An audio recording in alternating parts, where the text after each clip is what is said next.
Aujourd'hui, on vous présente deux voitures Volkswagen. On aurait pu vous en présenter une troisième il y a quelques années. On aurait inséré entre les deux voitures qui sont derrière moi la version diesel de la Golf. Malheureusement, on va l'oublier parce qu'elle est, elle est partie au musée. C'est terminé le diesel du côté de Volkswagen.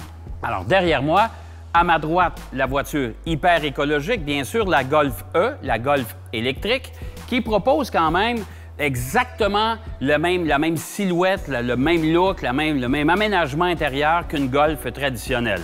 Là, on parle à ce moment ici d'une voiture entièrement électrique. Alors, on parle d'un temps de recharge de 4 heures sur une borne de recharge industrielle, c'est-à-dire les bornes de recharge qu'on retrouve dans des endroits commerciaux ou que vous pouvez faire installer chez vous.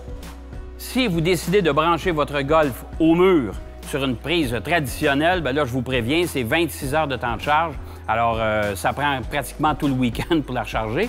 Et vous avez quand même la possibilité de vous offrir 200 km environ d'autonomie en mode idéal, bien sûr. On a 3 modes de conduite sur la voiture, qui est le mode standard, le mode Eco et le mode Eco Plus, qui vous permet de limiter la vitesse maximum de votre Golf si vous roulez en milieu urbain.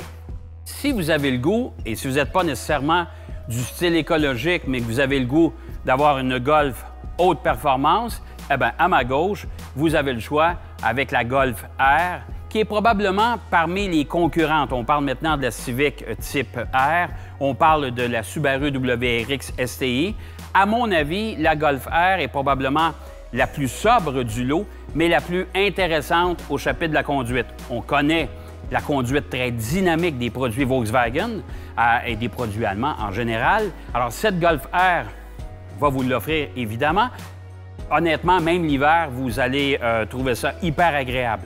Mais on parle d'une voiture avec rouage intégral, une boîte 6 rapports, double embrayage DSG qui travaille de façon magistrale sur une Golf.